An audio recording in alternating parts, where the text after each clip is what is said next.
Este tema lo titulé un poquito más larguito, si usted desea tomar apuntes. Me gustaría que tomara apuntes. De hecho, para que se le pueda quedar más de la palabra de Dios de lo que se predica en este lugar.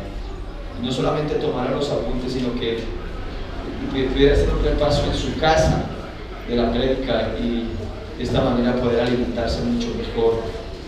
El tema lo he titulado Las sociedades que olvidan a Dios. Las sociedades que olvidan a Dios acaban perdiendo la esperanza. ¿Cómo se llama? Las sociedades que olvidan a Dios acaban perdiendo la esperanza. Este tiempo que estamos viviendo es un tiempo donde día a día viene creciendo el ateísmo, donde cada día como que hay más. En mi juventud, en mi niñez, era muy rarito encontrar una persona atea, era muy rarito, pero en este tiempo, ya los años que tengo, en muchas reuniones, profesores y muchísimas personas de influencia manifiestan no creer en Dios. Hay dos cosas que van a suceder en este tiempo. Lo primero que puede llegar a suceder es que los creyentes, en este tiempo que estamos viviendo, muchos creyentes se van a aferrar más a Dios. Pero habrán otros, va a subir muchísimo, de que van a decir, Dios no existe por todo lo que está pasando en el mundo. Entonces Dios no existe, entonces también va a haber un aumento en el ateísmo. Pero tenemos que empezar a mirar lo que las escrituras nos dicen de todos estos tiempos.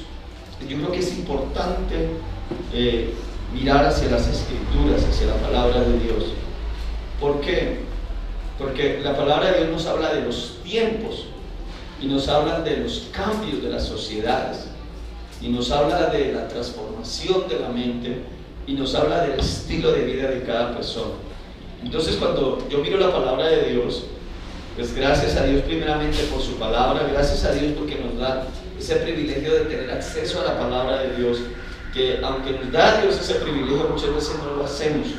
Muchas veces la Biblia está por allá guardadita, empolvada, y hay otros que la cogieron de agüero, la Biblia, Salmo 91, y lo abren ahí, y aquí no entra el marco que deja el Salmo 91 abierto ahí.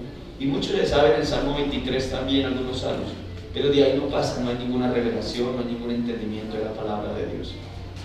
Entonces, gracias a Dios por su palabra y debemos nosotros de estar agradecidos porque nos da luz a leer su palabra, amén, nos revela su palabra. Entonces, cuando yo veo la palabra de Dios, yo miro desde el Génesis hasta Apocalipsis y encuentro muchísimas historias de la humanidad y por qué sucedían tantas cosas sobre la humanidad, y siempre sucedían las catástrofes, las epidemias, las hambrunas, venían por causa de la desobediencia del hombre a Dios, por causa de la violación de la ley a Dios.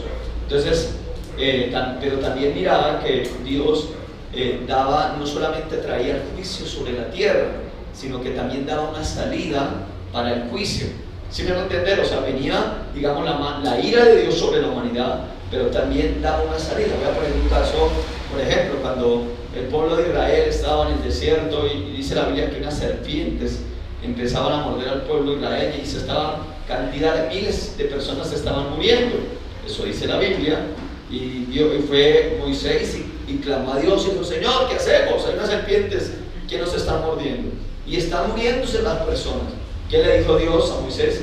Levanta una serpiente de bronce en el desierto y el que mirara esa serpiente va a ser ¿qué? Sano. Así es así. Siempre Dios da una salida y siempre Dios da una salida en medio de la manifestación de su ira. En el caso del capítulo 26 del libro de Génesis, el versículo 12, dice la Biblia que había hambre sobre la tierra, muchísima hambre. Las personas estaban muriendo de hambre, pero Dios le da una palabra a Isaac que era el tiempo de sembrar en medio de esa hambre, de esa tierra, de esa hambruna. Y dice la Biblia que Isaac sembró en aquel tiempo, en aquella tierra, y dice la Biblia que cosechó en gran manera. O sea, Dios siempre da una salida. Y cuando hablo de este tema, o quiero hablar de este tema, quisiera que usted me pusiera toda la atención y quisiera ganarme su atención y de verdad que reflexionara sobre este tema que quiero compartir con ustedes. ¿Por qué quiero que usted se agarre de esta palabra? ¿Sabe por qué? Porque de aquí depende de que usted lleve una vida sana delante de Dios, de que usted lleve una comunión con Dios y no esté dependiendo de las demás personas, y que no tenga usted excusa delante de Dios de decirle: Señor, es que el pastor no me dijo, o es que el pastor no me visitó, o es que el pastor no me habló. No, aquí vamos a aprender a través de esta palabra lo que Dios nos quiere enseñar y cómo nosotros debemos de fortalecernos en el Señor. Mire, yo les voy a decir algo: como pastor yo soy humano, soy uno más de acá, nunca soy mejor que ustedes, y yo necesito de Dios, y todos los días necesito fortalecerme en el Señor. ¿Estamos de acuerdo? Yo no soy aquí un arcángel, no, yo soy Luis Carlos, un humano lleno de errores, y también que me canso, también he llorado, también he reído, lo mismo que ustedes pasan, eso también lo vivo yo. Pero quiero decirles que yo dependo única y exclusivamente de Dios, y a eso me gustaría que ustedes comprendieran hoy, que tenemos que depender única y exclusivamente ¿de quién? De Dios. Entonces, ¿por qué he titulado este tema así? Porque cuando vamos al Génesis, vamos a ver de que Dios en el capítulo 6, me gustaría que fuéramos al Génesis, al capítulo 6, el versículo 14, Génesis capítulo 6, el versículo 14. Gloria a Dios, gloria al Señor. Génesis capítulo 6, el versículo 14. Dios trae un juicio sobre aquella sociedad, sobre aquella humanidad. ¿Cuál era el juicio que Dios traía sobre esa humanidad? Un diluvio. ¿Qué traía?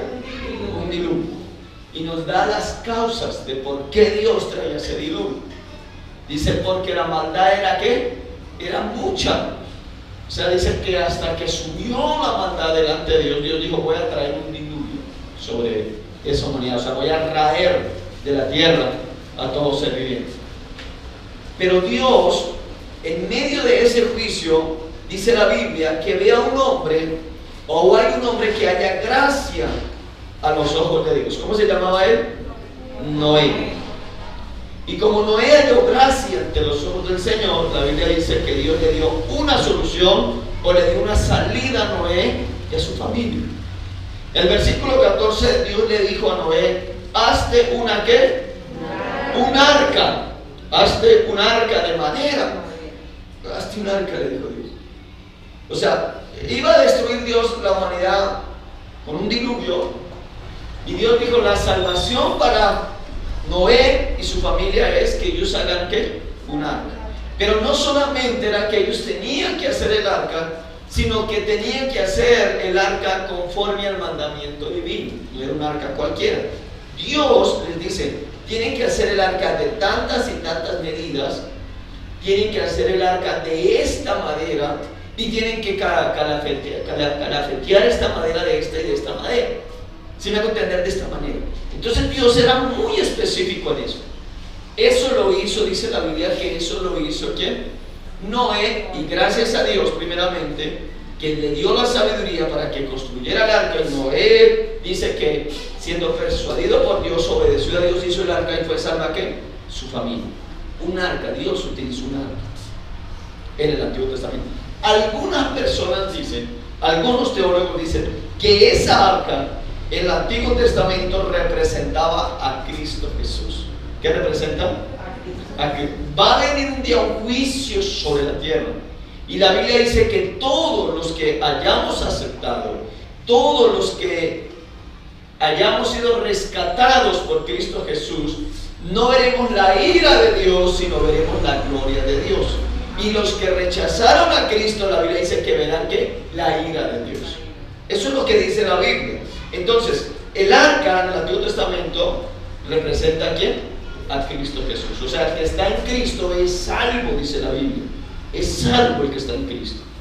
Bueno, yo miraba y bueno, el arca, el pueblo se había olvidado de Dios, pero esta sociedad se había olvidado de Dios, pero Dios les dio una salida y le dio ¿qué? Un arca. Luego, cuando Dios saca al pueblo de Israel de Egipto, cuando Dios envía a Moisés para sacar al pueblo de Israel de Egipto y llevarlo por el desierto, Dios vuelve en el capítulo 25 del libro de Éxodo, vuelve a decirle a Moisés que tiene que hacer un arca. ¿Sí? Pero ya no era un arca grande, como le dijo a Noé, un arca grandota, no, era un arca mucho más pequeño. Un arca. Dios le dice, Moisés, haz esta arca, y también le da ¿qué? Las medidas. Y miren lo que dice el libro de Éxodo capítulo 25. Éxodo capítulo 25. Ya les doy el texto, Éxodo 25. Sí, capítulo 25, de ahí en adelante. Gloria al Señor, el versículo 10. 25:10 dice: y harán también una arca de madera de acacia, cuya longitud será de 2 codos y medio, y su anchura de codo y medio, y su altura de codo y medio, y la cubrirás. Ahí Dios dice, está diciendo Moisés que tenía que hacer ¿qué? Un arca, lógicamente, como les digo, mucho más pequeña. Ahora, ¿cuál era el objetivo de esa arca?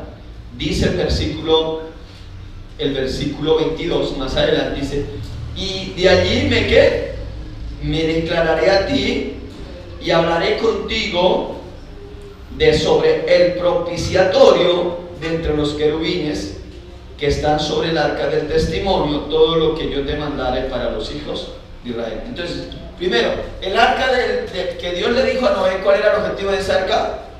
Que se salvara Noé.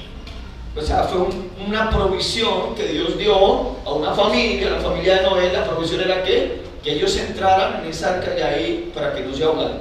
¿Sí? Luego Dios le dice a Moisés que construye un arca. ¿Cuál era el objetivo de esa arca que Dios le dice a Moisés? ¿Cuál era el objetivo? ¿Por qué tenía que construirlo?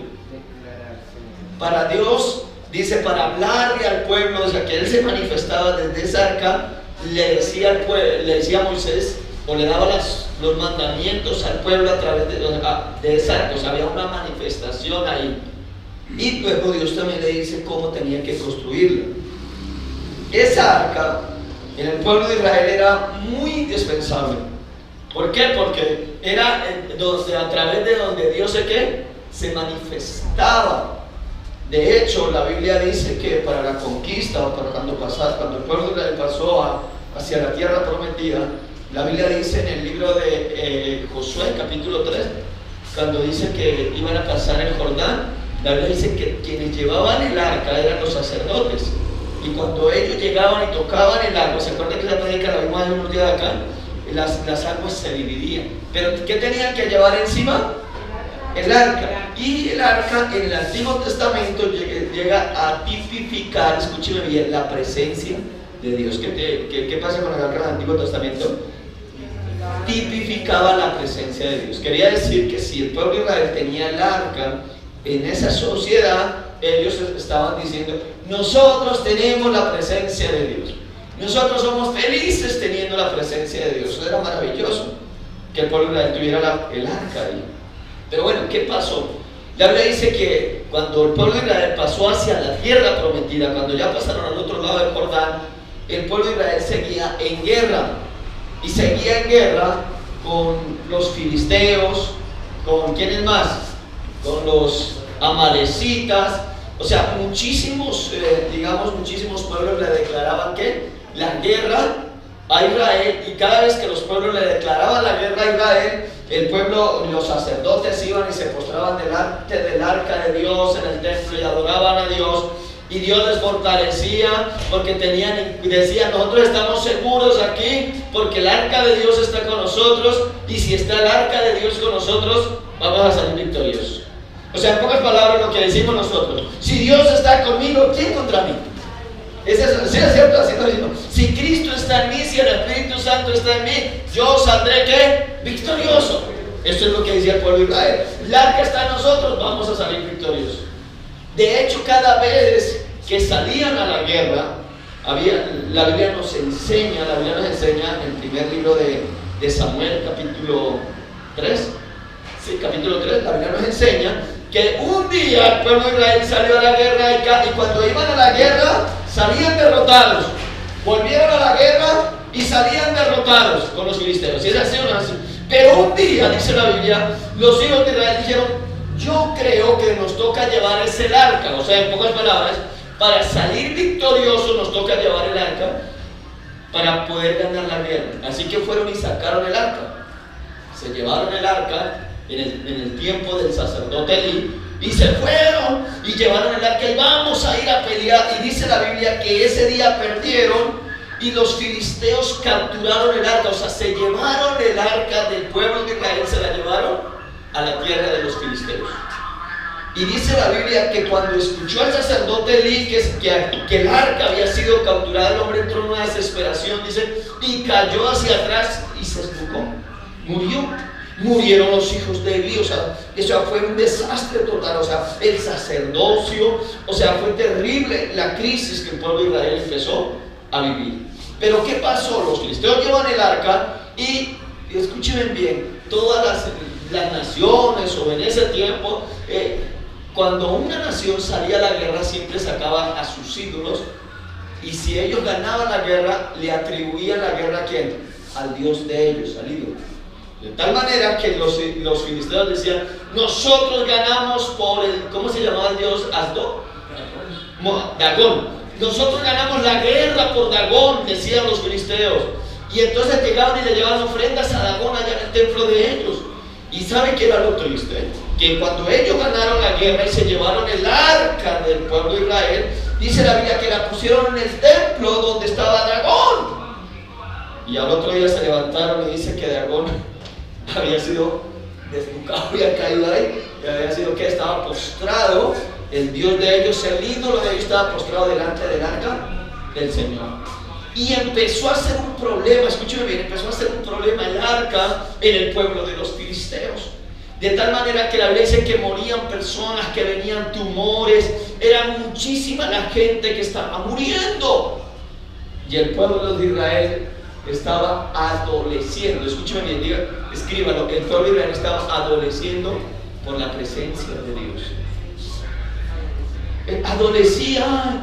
Yo me acuerdo, yo sé que a ustedes ha pasado, yo me acuerdo cuando lloraba, yo me acuerdo cuando el Espíritu de Dios me hablaba, yo me acuerdo cuando yo lloraba en su presencia, cuando Él me consentía. Oh, ¿cómo olvidar eso? Y a veces vivimos de esos recuerdos porque ya no los estamos disfrutando. Ya la presencia de Dios no se manifiesta en tu vida. Ya usted entra a la oración y dice: yo me acuerdo cuando yo entraba y me arrodillaba, inmediatamente me arrodillaba, yo sentía su presencia.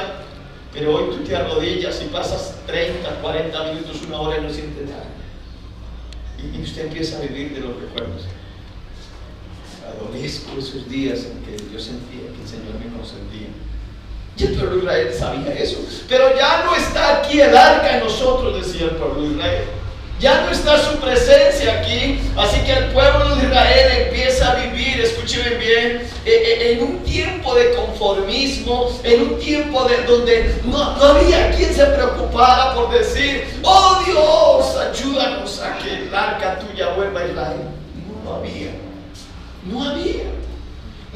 La Biblia no me muestra que había un hombre que y se arrodilló y de pronto le decía a Dios: Señor, pedimos que el arca sea devuelta, porque tú mismo dijiste en tu palabra que desde ahí tú nos ibas a hablar. No había ninguno. Dice la Biblia que mientras que estuvo el arca allí entre los filisteos lo único que tuvieron fue ¿qué? Problemas. Tenían enfermedades, era grande la mortandad. Hasta que los filisteos decidieron, dijeron: no podemos tener esa arca acá, necesitamos devolverla. O sea, ellos dijeron: vamos a devolverla a los israelitas.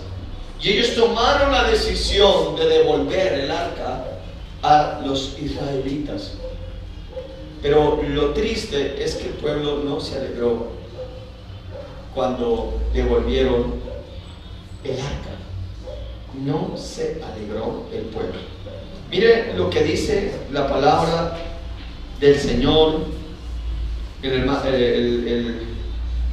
hermanito Eli compartía con nosotros el miércoles esa hermosa palabra que estaba en Crónicas, hermanito Eli, hace 8 días, el miércoles. Primera de Crónicas, ¿cierto? Capítulo. Gloria al Señor. ¿Sí se acuerda, hermanito Eli? Sí.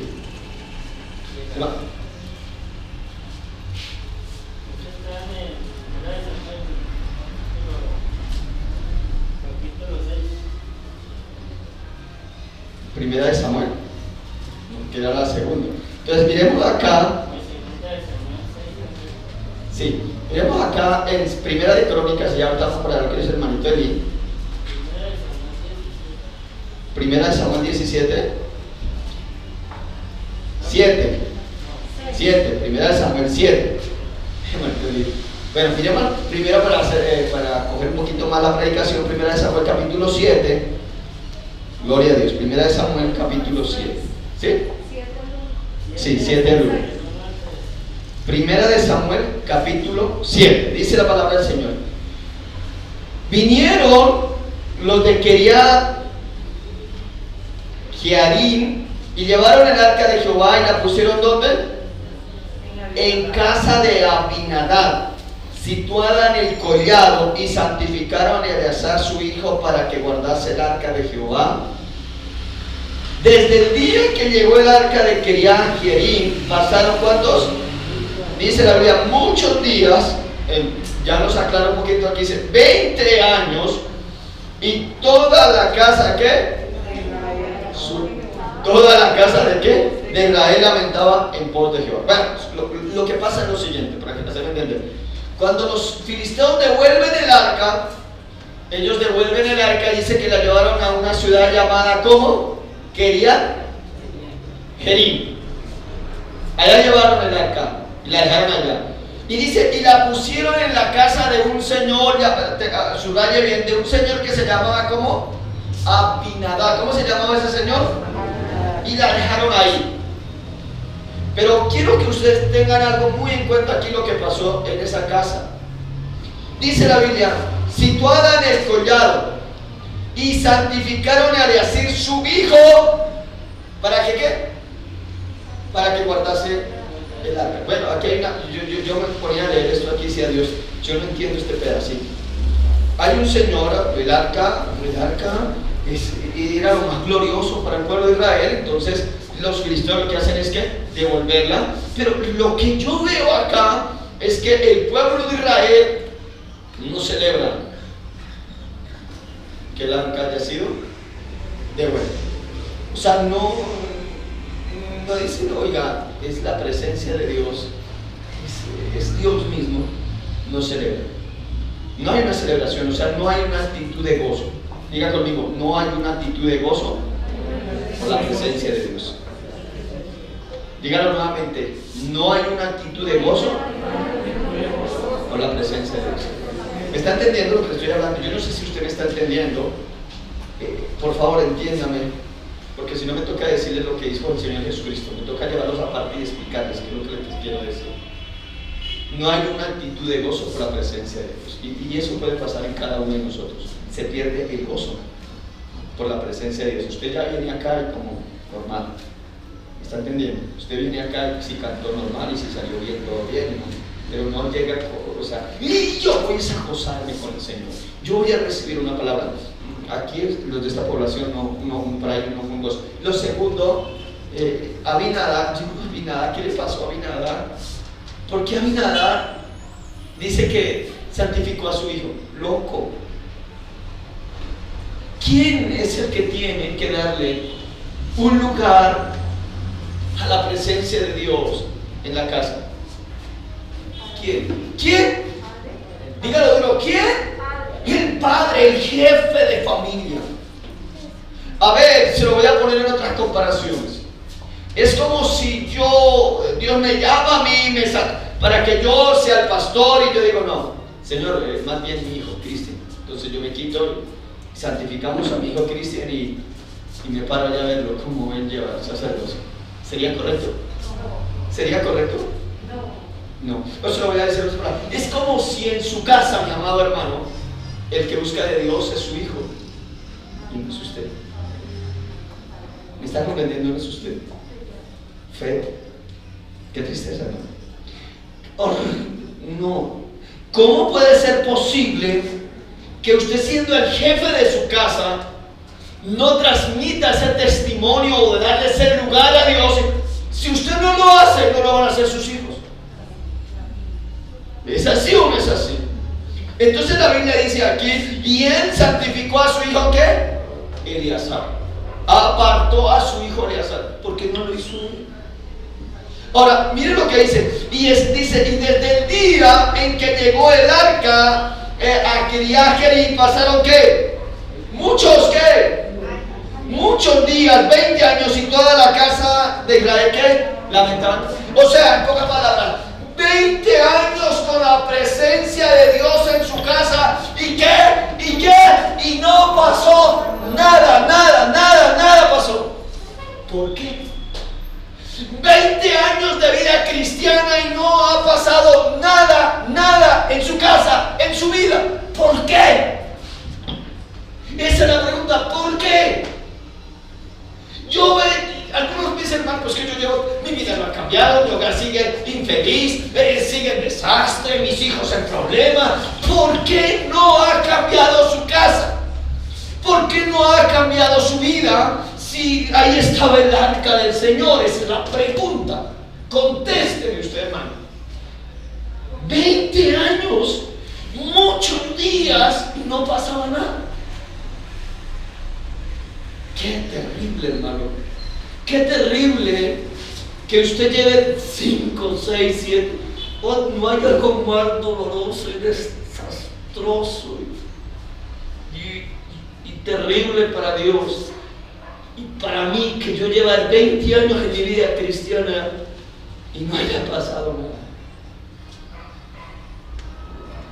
Tiene que pasar algo. A ver, si oís otra palabra. Jesús, cuando vino a la tierra, cuando Él caminaba, donde llegaba Jesús, algo pasaba. Si es así o no es así. Había un milagro, algo tiene que pasar en su casa.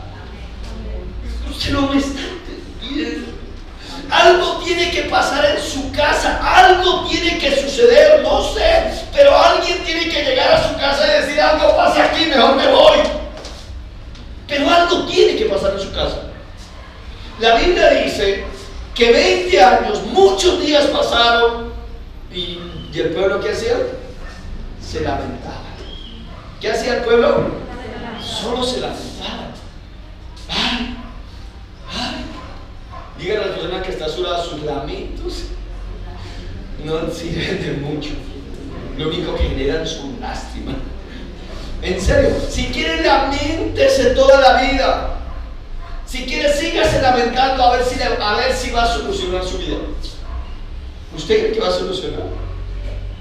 No va a pasar nada. No va a pasar nada. Yo miraba esa vida de la nada, Eleazar, y no pasó nada. O sea, no sé si usted pudiera hacer algo esta mañana, Señor. Diga conmigo, Señor, si tu Espíritu Santo está en mí, algo tiene que pasar en mí.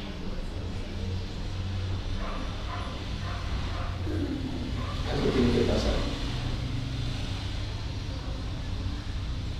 O vamos a tomar la actitud de nada. 20 años sin pasar nada. Solo lamentos. ¿Qué pasó con el arca? Si era el arca de Dios. Bueno, miremos otro personaje. Y este personaje es llamado Obed-Edom. Ahora sí vamos a 2 de Samuel, capítulo 6. Miren lo que dice 2 de Samuel, capítulo 6. 2 de Samuel, capítulo 6. Gloria a Dios, 2 de Samuel, capítulo 6. ¿Lo encontraron?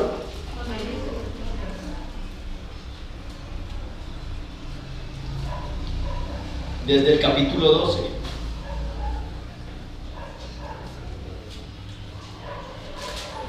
No, si quiere leamos segunda de Samuel, capítulo 6.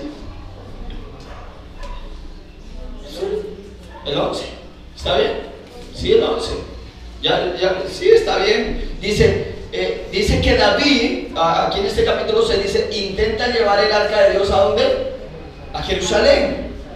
Entonces, ¿qué pasa? David dice, yo quiero llevar el arca de Dios a Jerusalén. David sabía, escúcheme bien, sabía que si llevaba el arca de Dios a Jerusalén, era algo glorioso, era algo maravilloso.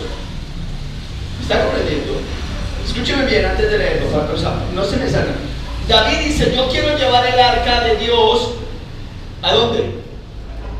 O sea, a ver, David va, escúcheme bien, a la casa de Abinadab y dice, yo quiero llevar el arca de Dios a Jerusalén. Había en el corazón de David un buen deseo de llevar el arca de Dios a Jerusalén, porque David sabía que a través del arca de Dios, Dios se manifestaba hacia el pueblo. Entonces, ¿qué hace David? Dice, voy a ir a llevarla. Pero David no había leído las escrituras, y la Biblia dice que ellos cogieron y llevaron unos bueyes, y dice así, impusieron el arca de Dios encima de esos bueyes, o sea, encima de un carruaje, y los bueyes van llevando el arca de Dios hacia Jerusalén. Cuando los bueyes llevaban el arca, cuando la arca era trasladada a Jerusalén, la Biblia dice que David danzaba, el pueblo se regocijaba, el pueblo decía, vuelve el arca otra vez, o sea, se gozaban ahí en la presencia del Señor. Pero la Biblia dice que tropezaron los bueyes, ¿se dice así o no es así? Y cuando tropiezan los bueyes, el arca de Dios se va a caer. Y cuando se va a caer el arca de Dios, dice la Biblia que un hombre llamado Usa extiende su mano y ¿qué pasó con Usa? Murió. Entonces David se entristeció mucho y dijo, ¿qué hacemos, Dios mío?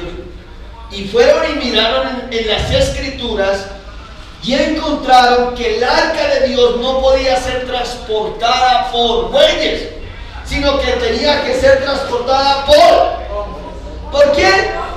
Por sacerdotes, por hombres, por seres humanos. Eso quiere decir, entiéndame lo que estoy diciendo, eso quiere decir que Dios quiere habitar a través de su presencia en cada uno de nosotros. ¿Me está comprendiendo? Entonces, ¿qué pasó? Al tropezar los bueyes, al caer, Usa pone la mano y dice la Biblia, muere, y al morir ellos se llenaron de temor. David se llenó de temor, todo el pueblo se llenó de temor. Y en pocas palabras dijeron, ¿qué hacemos? Ahí dice que lo único que se le ocurrió a David y al pueblo ese día, dice, versículo 8, si quiere leamos desde el 6, 8, dice, y se entristeció David por haber herido Jehová a Usa, y fue llamado a aquel lugar Pérez Usa hasta ahora. Y temiendo David a Jehová, ¿sí dice ahí? Sí. Y temiendo David a Jehová aquel día dijo, ¿cómo ha de venir a mí el arca de Jehová? Él pregunta, ¿cómo ha de venir a mí el arca de Jehová? De modo que David no quiso traer para sí el arca de Jehová a la ciudad de David, y la hizo llevar ¿a dónde? ¿A casa de quién? De Obed-Edom. Bueno, dice la Biblia, Obed-Edom dice la... O sea, a ver, más o menos yo lo que entiendo es esta historia. Ellos llevan el arca, los bueyes tropiezan, hay un hombre que le pone la mano, ese hombre se muere por sostener el arca, y todos se paran así, todos, ¿qué hacemos, Dios mío? ¿Qué hacemos? Entra una confusión en ese momento en todo el pueblo, ¿qué hacemos? Y se quedan así mirando, Dios mío, cuando de repente, me imagino que vieron una casa ahí. Hay una casa por ahí. Y le dijeron, ahí. ¿Quién vive en esa casa? Obed-Edom. Y note la palabra Geté. Obed-Edom no era del pueblo de Israel. Obed-Edom era un hombre, un señor que tenía una casita ahí. Y ellos lo único que dijeron, dejémosla en esa casa. Vamos a dejarla ¿dónde? En esa casa. Llevémosla allá. Y dice la Biblia, la llevaron el arca allá a la casa de Obed-Edom. No era ¿qué? Israelita. No estaba bajo el pacto. Y Obed-Edom dice la Biblia, pues él recibe el arca y dice, la dejaron ahí y estuvo, a ver, dice el versículo 11, ¿qué dice el versículo 11? ¿Y estuvo qué? ¿Cuántos meses? ¿Y qué pasó? ¿Y qué? ¿Cuántos meses necesitó Obed-Edom para ver la gloria de Dios? ¿Cuántos? Dígalo duro. ¿Cuántos años estuvo el arca en la casa de Abinadab y no pasó nada? ¿Cuánto? Terrible. Ahora, ¿cuál fue la diferencia entre estos dos, entre Obed-Edom y Abinadab? ¿Cuál es la diferencia? Primero, yo anoté todo esto. Primero, Obed-Edom le dio un lugar al arca en la casa.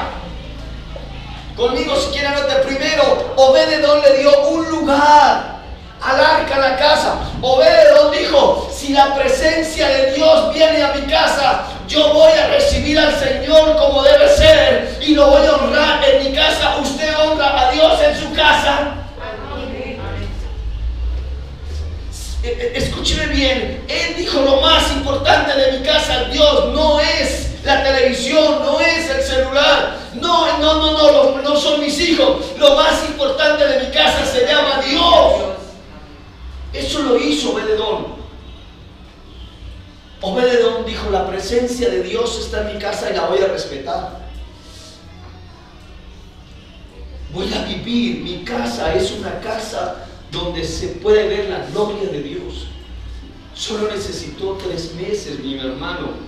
La Biblia dice que 3 meses y toda la casa. Y cuando dice toda la casa, ahorita vamos allá y vamos a investigar. Cuando dice toda la casa, está diciendo todos sus hijos. Y los estudios dicen que Obed-Edom tuvo más de 72 hijos y todos servían en la iglesia. Aleluya, gloria a Dios. Esto es increíble. Los hijos de Obed-Edom todos servían en la iglesia. ¿Por qué no sirven nuestros hijos en la iglesia? ¿Por qué nuestros hijos no caminan con Dios? No está pasando nada en nuestra casa. Algo estamos haciendo mal. La Biblia, mire, algo que yo anoté, o sea, tal vez usted puede sacar otras conclusiones, pero yo anoté esto. Lo primero es, Obed-Edom le dio un lugar al arca. Lo segundo, preparó su casa. Yo creo que preparar es: hijos, hizo alguna reunión, hijos, ustedes no sabían, pero quiero hablarles. Hoy soy el hombre más feliz del mundo, porque ha llegado el arca de Dios, que el pueblo de Israel ha despreciado. Ha llegado el arca de Dios, que es donde Dios se manifiesta de una manera tan sobrenatural que incluso fue un daño para los filisteos. Pero para nosotros no va a ser un daño. Para nosotros va a ser la bendición de Dios en nuestra casa. Yo me imagino que empezó a hablarles a los hijos así: hijos, somos los más afortunados. Hijos, qué gozo es tener al Dios de Israel en mi casa. Entonces yo creo que los concientizó a los hijos de vivir para Dios. Y les habló también, yo me imagino que les habló: hijos, si no caminamos bien en los caminos del Señor, Dios nos juego. Porque ya sabe lo que le pasó a los filisteos. Todos ellos murieron. Muchos de ellos murieron de tumores. Ya sabe lo que le pasó a Pérez Usa. O sea, en pocas palabras, si Dios va a habitar en nuestra casa, nos toca andar recto, nos toca andar, ser luz, nos toca ser de testimonio. Eso fue lo que le dijo Obed-Edom a sus hijos. Algo que no hacemos nosotros. Nosotros no hablamos con nuestros hijos, hombre. No les hablamos de lo consciente, de lo delicado que es la presencia de Dios. No lo hacemos. Hombre, lo digo aquí en este momento con dolor. ¿Por qué nuestros hijos no caminan con Dios? Porque no los preparamos, porque no somos testimonio. Este hombre, dice la Biblia, lo que yo anoté, él le dio un lugar al arco. Segundo, tercero, él fue sacerdote en la casa. ¿Qué quiere decir eso? Él era el que llevaba el mando. Él era el que decía: hijo, vamos a orar, hijo, vamos a leer la Biblia. Ese era el que decía, hijo, no, primero antes de comer vamos a dar gracias a Dios. Era sacerdote. Usted y yo estamos cumpliendo el papel de sacerdocio en la casa. Era el que oraba. Era el que se quebrantaba allá en la presencia del Señor y no le decía, hijo, vaya y ore y quebrántese allá. No, los hijos lo veían orar a Él.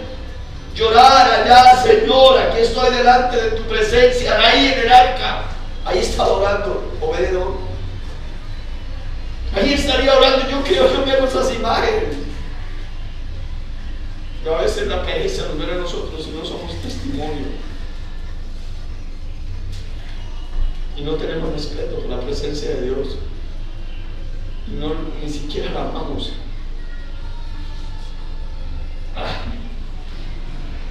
Ni siquiera la valoramos.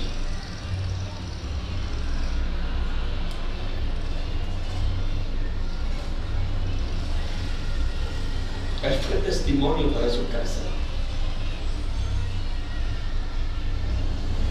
A veces nuestros hijos no caminan con Dios.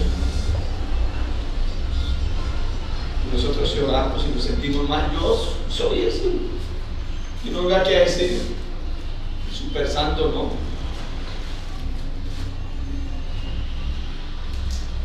Hijos, escuchen la palabra de Dios. Venga, siéntese, escuche la palabra de Dios. Y a veces, hijo Dios, ¿qué hago? Mis hijos no me escuchan bien. Yo lloraba, ya, seguro yo lloraba y decía, Dios, mis hijos no me escuchan. ¿Qué hago? Y Dios me dio una esperanza, una palabra. Me dijo, Luis Carlos, no te preocupes si tus hijos no te escuchan. Preocúpate qué te ven hacer tus hijos. Eso me dijo, preocúpate qué te ven hacer tus hijos. Y aquí en adelante tú ya no vas a hablar, no vas a usar más palabras. De ahora en adelante tú vas a hablar con tu testimonio. ¿Cuánto le pueden regalar un aplauso al Señor en esta hora?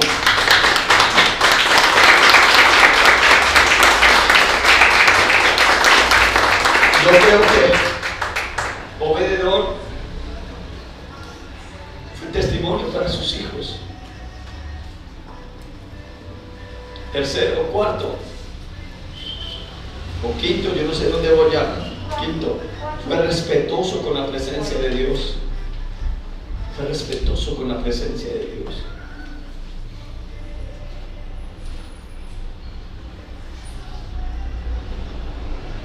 No hay algo que ofenda más a nuestras vidas que la indiferencia y el respeto hacia usted o hacia mí. Pero Obed-edom respetaba la presencia de Dios, le daba un lugar. O sea, ¿saben qué es respetuoso? Él cuidaba hasta sus palabras para hablar. Y Obed-edom le dio un valor a la presencia de Dios. ¿Cuánto valor usted le da a la presencia de Dios? Es que nosotros cambiamos la presencia de Dios, ¿sabe por qué? Por pesos, por plata, por dinero. Todo esto se va a quedar acá, todo lo que usted se va a quedar acá. Las cuentas bancarias que usted tiene, todo se va a quedar acá. No hay nada que se pueda usted llevar para el cielo. Y a la final uno dice, ¿qué era lo más valioso? La presencia de Dios. Pero a la final, pero todavía usted no lo entiende. Y no lo entendemos. Tal vez usted diga, pastor, para mí lo más valioso es mi carrera, mi profesional, mi carrera. Allá adelante usted no va a llegar con títulos. Llegó el doctor fulano. Llegó el rico tal. No, allá no vamos. No nos vamos a presentar con eso. Y si usted lo va a hacer así, bájese de esa nube, no vaya a hacer eso ni en chiste allá. Porque todo se va a quedar acá. Y yo tengo que entender esto, pero entenderlo de verdad, de corazón. Escúcheme bien lo que le voy a decir. Hay una ley perpetua. ¿Saben qué es la ley perpetua? O sea, que no cambia, es una ley eterna. Y la ley eterna es 6 días trabajarás. ¿Y qué? Algunos no, ¿Sigue o no sigue? ¿Sigue o no sigue esa ley? Dígalo, pero ¿sigue o no sigue esa ley? Dios dice, trabaje 6 días. ¿Y el séptimo día qué? Descanse. Repose. Busquen. Aliméntese. Reactívese. Reciba palabra de Dios. Y yo no entiendo por qué hay personas, cristianos, que pues yo digo, que llevan 2, un mes, 20 días sin congregarse. Y felices. Yo sé que a Dios se puede buscar, bueno, yo sé que uno puede orar en la casa. Yo sé que sí, pero usted se imagina, o sea, Luis Carlos Castro, el loco Luis Carlos Castro, el anormal Luis Carlos Castro, sabe que los domingos tiene que estar adorando a Dios. Yo soy anormal. Soy loco por Dios, pero yo sé que los domingos tengo que estar ahí y yo entro y como el miércoles yo lloraba aquí ahí en la silla, yo lloraba y decía a Dios, gracias Señor, porque me dan la oportunidad de venir a escuchar tu palabra. Gracias Dios. Eso se llama valor, eso se llama hambre.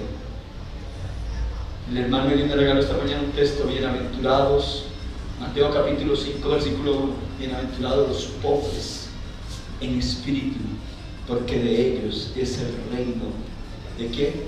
De los cielos. Bienaventurado usted y yo que decimos que necesito Espíritu Santo. Bienaventurado aquel que dice tengo hambre de ti, Dios. Aquel que dice sigo teniendo necesidad de ti, oh Dios.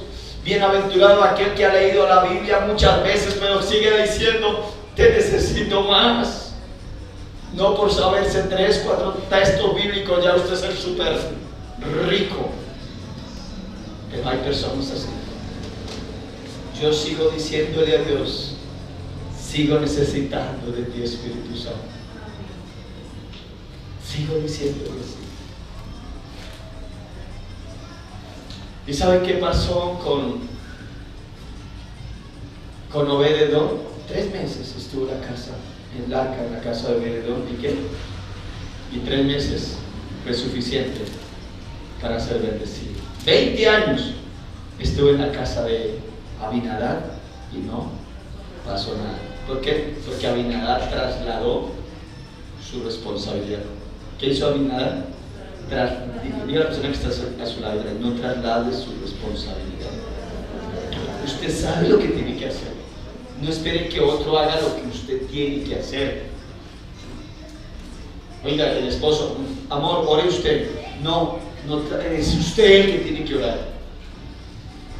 ¿Se me está entendiendo? Hijo, no es usted, no traslade. Es usted el que tiene que tener el compromiso. Es usted el que debe de servir. Es usted el que debe ser testimonio. Es usted el que debe de transmitir cuánto ama a Dios. Eso, Abinadab trasladó la responsabilidad sobre qué sucedió. En cambio, Obed-edom, él se puso al frente de su casa. ¿Y qué pasó? Primera de Crónicas, capítulo 26. Primera de Crónicas, capítulo 26. Mire lo que dice la palabra del Señor.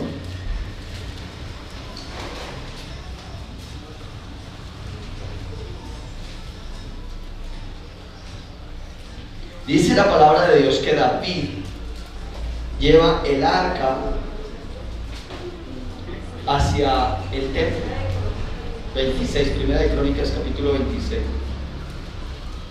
David lleva el arca. Dice que se le fue a dar aviso a David. Le dijeron, oye, David, ¿cómo le parece que la casa de Obed-edom ha sido bendecida?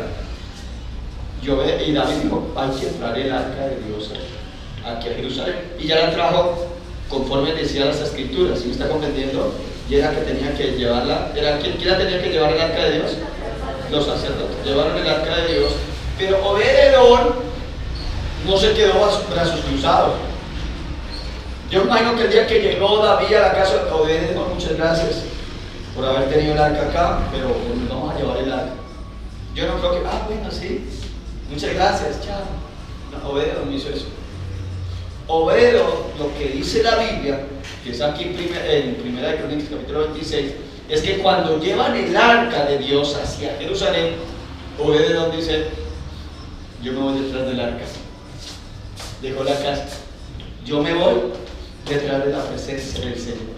O sea, en pocas palabras lo que está diciendo Obed-Edom es: gracias Señor por tus bendiciones, pero no me voy a quedar con tus bendiciones, sino yo me quiero quedar con tu presencia. Maravilloso. ¿No les parece eso maravilloso? ¿Y qué hay que hacer? ¿Y qué hay que hacer? Hoy, pero como Obed-Edom no era de una línea sacerdotal, entonces Obed-Edom se va y le dice a David: David, ¿en qué puedo servir? ¿Qué puedo hacer? Y se ponen a mirar ahí y dicen: bueno, a ver qué hacemos, a ver qué hacemos con Obed-Edom. Y la Biblia dice que, a ver, Obed-Edom, el único empleo que te podemos dar aquí en el templo es que eres el portero allá. ¿Y qué cree que dice la Biblia? También fueron destruidos los porteros de los coreitas, Meselemías, hijo de Coré, de los hijos de Asaph. Le dice: y los hijos de Meselías, Zacarías del primogénito, Gedaliel, el segundo Sebarías, el tercero Gemiel, el cuarto el quinto Joanán, el sexto Elioenaí, el séptimo. ¿Y los hijos de quién? ¿Y los hijos de quién? Empiezan a aparecer los hijos de Obed-Edom sirviendo en el templo. El sexto, dice Peniel, Isaacar, habían bendecido. Lea el versículo 5. El sexto Amiel, el séptimo Isaacar, el octavo Peoalí, porque Dios ¿qué?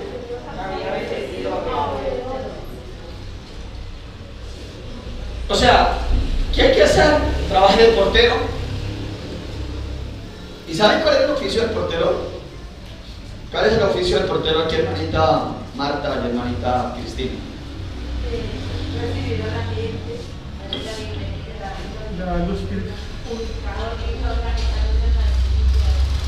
darle la bienvenida, organizarnos que en se las... sientan agradables, que se sientan bien, O sea, el trabajo que hace la hermanita Marta y la hermanita Cristina, bienvenidos, sigan. Como es acá, gracias hermanita Cristina y hermanita Marta por su labor que hacen. ¿Pueden darles un aplauso a ellos?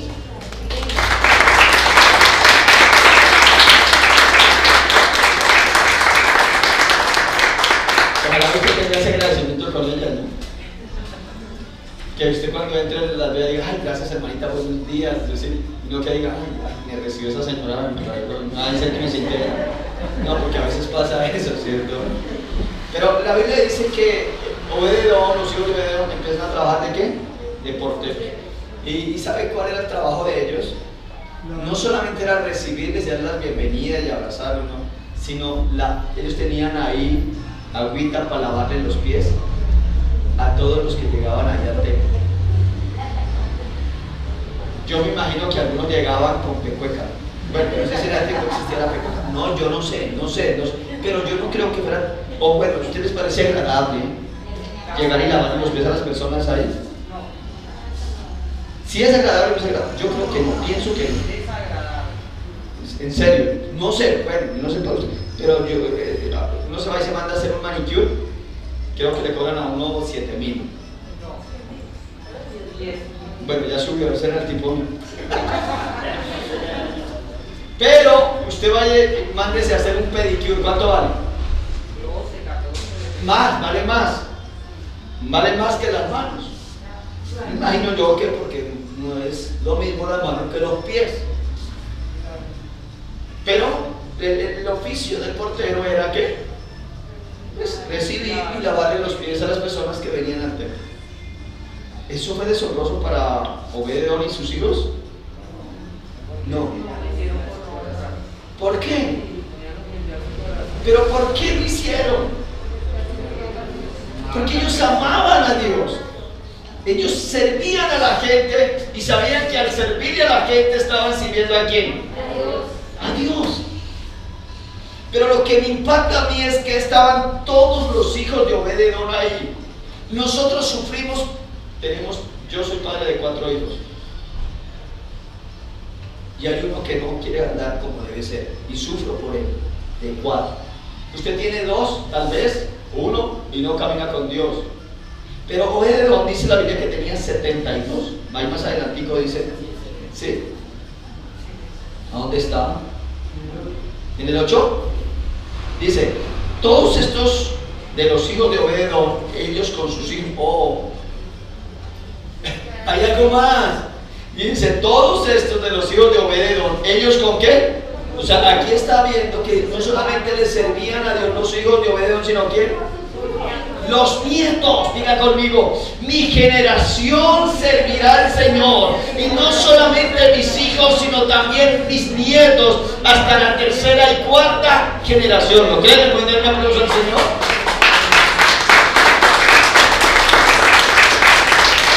Yo quisiera que Dios me diera a mí como esa salud de decirme, ¿qué hizo Obededom? ¿Para qué? Los hijos de Obededom sirvieron el templo, y no solamente los hijos, sino los nietos. Dice ahí, todos los hijos, dice, y ellos con sus hijos y sus hermanos, hombres que, hola, por favor entienda lo que están diciendo. Yo no sé si usted está entendiendo lo mismo. Hombres vigorosos, hombres sanos. Los hijos de Obededom no estaban enfermos. ¿Eran qué? Robustos. ¿Cuántos de ustedes les gusta ver a sus hijos robustos y fuertes? ¿O les gusta ver a los enclenques? Se hace amigo el enclenque. No, uno quiere ver a sus hijos robustos, sanos.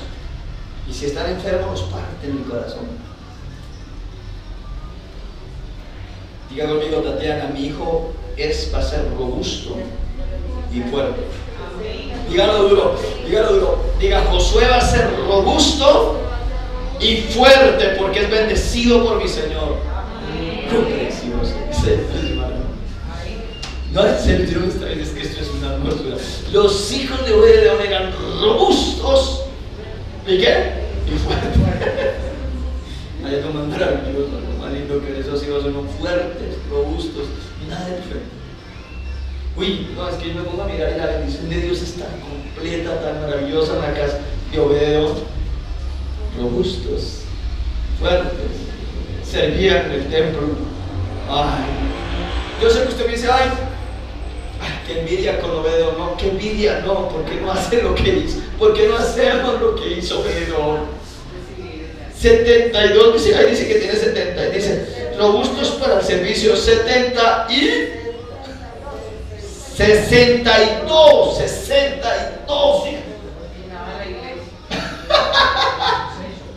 La sola familia de Obededom llenaba la iglesia. Y nosotros no podemos traer ni a los 2, 3 que tenemos en la casa. Ay, bendito Dios de los cielos. ¿Qué hacemos, hermano? Me está comentando, ¿qué hacemos? Y dice la Biblia, dice 62 de Obededom y los hijos de, bueno, ahí empieza a hablar de todos los hijos que tuvo y toda la generación y todos servían al Señor.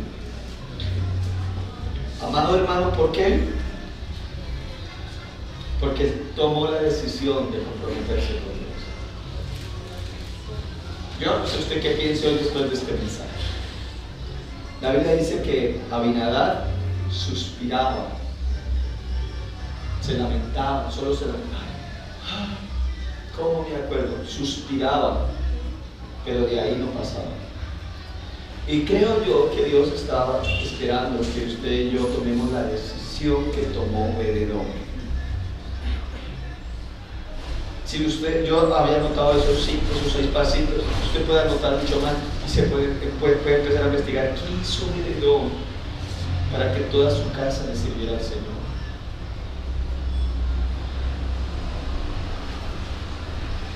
El sueño mío como padre es ver a mis hijos sirviendo al Señor. Un hombre, un pastor dijo estas palabras, nunca me olvido. Y lo dijo llorando este pastor. Vengo a decirles a todos ustedes que tengo unos hijos profesionales. Mis hijos son profesionales, decía este pastor. Y empezó a hablar de uno. Dijo, el uno es abogado, el otro es médico. De hecho, habló de todos profesionales. ¿Sabe que todos, cuando él dijo que todos eran profesionales, dijeron, ¡gloria a Dios! todos aplaudieron. El pastor bajó la cabeza y se puso a llorar. Entonces, todos aplaudieron. ¿Por qué llora, pastor? Le preguntó uno de la gente que estaba ahí. ¿Por qué llora, pastor? Porque son tan solo profesionales y ninguno le sirve a Dios en el ministerio.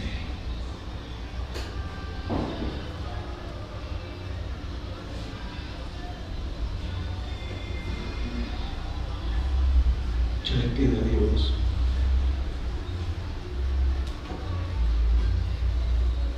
el día que yo cierre mis ojos,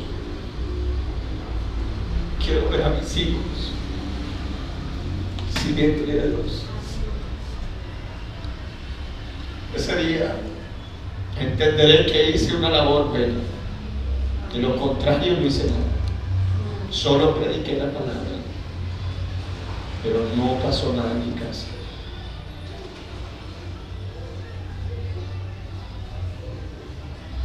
Algunos padres tienen la desfachatez.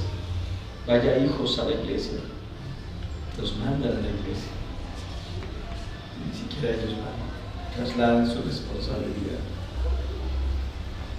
cuando tenemos que ser nosotros. Póngase sobre sus pies.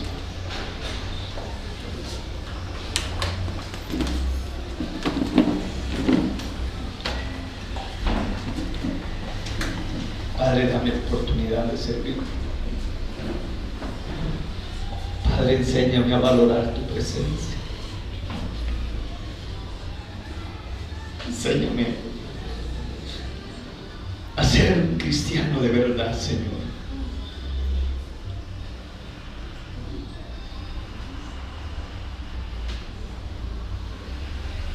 Quiero empezar mi vida hoy. Quiero renovar contigo mi compromiso, Dios. Si me das la oportunidad de iniciar de nuevo, Dios,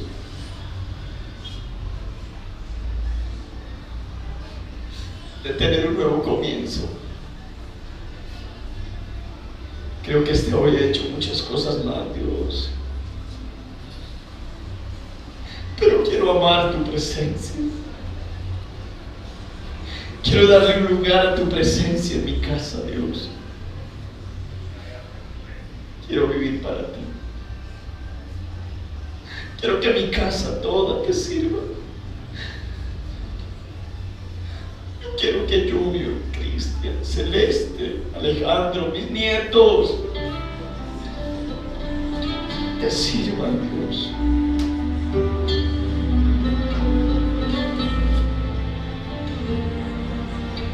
Perdóname, Señor, porque no tengo palabras, que no sé qué decir.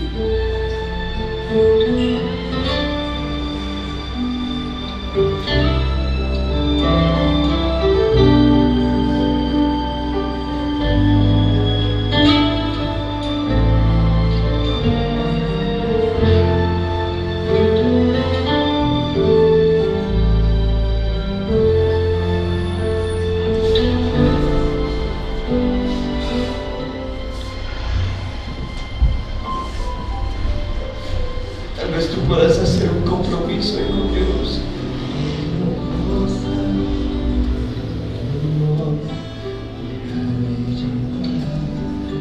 Junto a tus pies se articula ninguna voz en el lugar.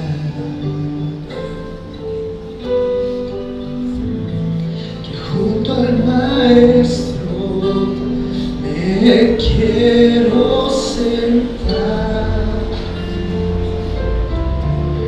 decirle de amor el corazón, tocar tu manto, Señor, lavar los pies de mi Dios, saber que mi estar junto a ti, tocar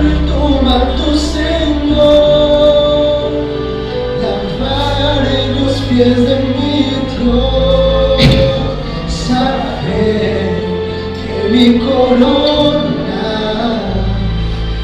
es estar junto a ti. Y junto a tus pies vuelve la paz, cuerdas de amor capturan mi ser. Que junto a tus pies tu voz atraviesa. Que tanto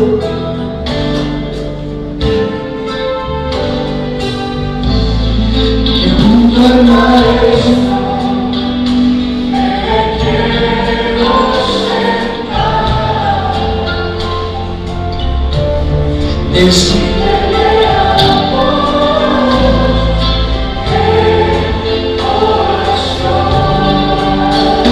y tocar y tocar tu Señor, lavar en los pies de mi Dios, saber que mi corona es estar junto a ti. Tocar y tocar tu Señor, lavar en los pies de mi Dios, saber que mi corona es estar junto a ti.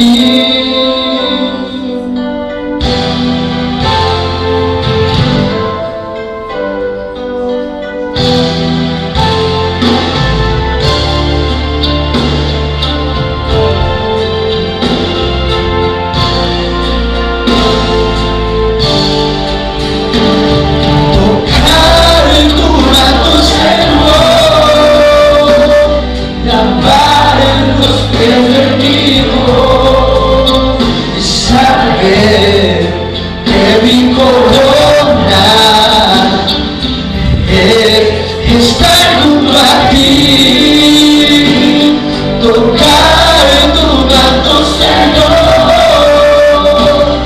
lavar en los pies de mi Dios, saber que mi corona es estar junto a ti.